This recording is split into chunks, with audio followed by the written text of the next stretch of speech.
Standard 7, Subject English, Chapter Please Don't Read This Poem. Children, welcome the English class. Let us start with amazing poem.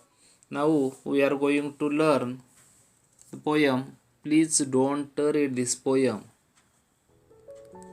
कृपया ही कविता वाचू नका.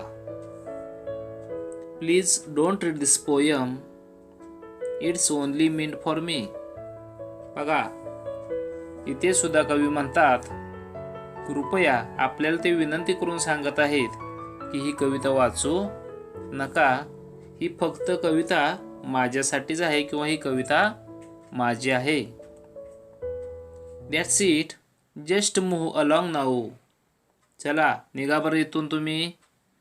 There's nothing here to see. या ठिकाणी या कवितेमध्ये पाहावे असं काहीही नाही. Second stanza. Besides I am sure you would rather just go outside and play. तरीही मला असे वाटते किंवा मला खात्री आहे तुम्ही बाहेर जाऊन खेळाल. या ठिकाणी कवी आपल्याला विनंती करतोय तुम्ही ही कविता वाचू नका, तुम्ही खेळायला जा. So put the poem down now and slowly back away. आता कविता ही खाली ठेवा. ही कविता आता तुम्ही वाचू नका आणि तुम्ही सावकाशपणे खेळायला जा. Third stanza. हे व्हाय आर यू स्टील रीडिंग. अरे तरी पण तुम्ही ही कविता वाचत आहात. That isn't very nice. ते काय खूप चांगलं नाही. म्हणजे तुम्ही सांगून सुद्धा ऐकत नाही. I have asked you once politely. मी तुम्हाला एकदा नम्रपणे सांगितलं आहे. Don't make me ask you twice. मला तुम्हाला दोनदा सांगायला लावू नका. Fourth stanza. I am telling you it's private. मी तुम्हाला विद्यार्थी मित्रांनो सांगितलेलं आहे की ही कविता माझी खाजगी कविता आहे. Do not read one more line. आणि आता तुम्ही या कवितेची पुढची एक सुद्धा ओळ वाचू नका. तुम्ही आता ही कविता वाचायची थांबवायची आहे. हे that's one more. Now stop. ओळ एकही तुम्ही वाचू नका. तुम्ही आता थांबवा. अरे तुम्ही सांगून सुद्धा ऐकत नाही. तुम्ही एक ओळ वाचताय, आता ती थांबवा. दिस इजंट युअर्स. ही कविता तुमची नाही. It's mine.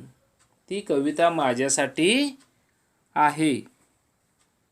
You are not allowed to read this. ही कविता वाचायला तुम्हाला मी परवानगी नाही दिली. You really have to stop. तुम्ही खरोखर या ठिकाणी कविता वाचणं थांबवायला हवे. If you don't quit this instant. तुम्ही ही कविता लगेच वाचणे सोडून द्या. I swear I will call cop. तुम्ही जर असं केलं नाही, तुम्ही जर कविता वाचणं थांबवलं नाही, मी तुम्हाला शपथ देऊन सांगतो मी पोलिसांना बोलवेन. He will drag you off in handcuffs. तो पोलीस तुम्हाला ओढत नेईल. मी जर पोलिसांना बोलवलं तर तो पोलीस तुम्हाला ओढत नेईल व बेड्या घालेल.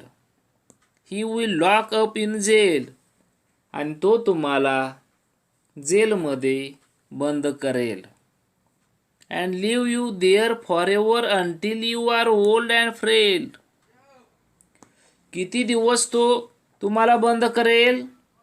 तर जोपर्यंत तुम्ही दुर्बल होत नाही, जोपर्यंत तुम्ही अशक्त होत नाही, तोपर्यंत तो तुम्हाला जेलमध्ये बंद करून ठेवेल. तो कधीही तुम्हाला बाहेर सोडणार नाही. Your friends will all forget you. तुमचे मित्र तुम्हाला विसरतील. You won't be even missed. तुमची उणीवसुद्धा कोणालाही भासणार नाही. तुमचे मित्र, तुमचे परिवार सर्व तुम्हाला विसरतील. तुमची उणीवसुद्धा कोणाला भासणारसुद्धा नाही. Your family too. तुमच्या कुटुंबाला सुद्धा विल लाईकली फॉरगेट देव एक्झिस्ट. तुमच्या कुटुंबाला सुद्धा तुमचे अस्तित्व किंवा तुमचे कुटुंब तुमचे अस्तित्व विसरून जाईल. तुम्हाला सर्वजण विसरतील. म्हणून या ठिकाणी कवी के नेस्बिट वाचकांना विनंती करतायत की ही कविता कृपया वाचू नका. And all because you read this. आणि हे असं का होतंय? तुम्ही कविता वाचली म्हणून. Instead of having fun. तुम्ही मजा करायची सोडून दिले आणि कविता वाचत आहात. It's too late now amigo. Amigo म्हणजे मित्रा. The poem's nearly done. मित्रा, आता खूप उशीर झाला आहे. आता कविता तयार झाली आहे. There's only one solution. आता फक्त एकच उपाय आहे. Here's what you will have to do. तुम्ही काय केले पाहिजे? बघा, there's only one solution, here's what you will have to do. आता फक्त एकच उपाय आहे. तुम्ही काय केलं पाहिजे? तर tell all your friends and family they shouldn't read it too. तुमच्या मित्रांना आणि तुमच्या कुटुंबांना तुम्ही सुद्धा सांगा. काय सांगायचं आहे? की कृपया ही कविता वाचू नका. This poem is written by Ken Nesbitt. कृपया ही कविता वाचू नका. ही कविता केन नेस्बिट या कवीने लिहिलेली आहे. Students, so I think this poem is very interesting. In the whole poem, the poet said that don't read this poem, but okay, we are tempted because of his suggestion and we are moving further and further to read poem. So I think you all have understood meaning of this poem. In next video we will try to solve English workshop.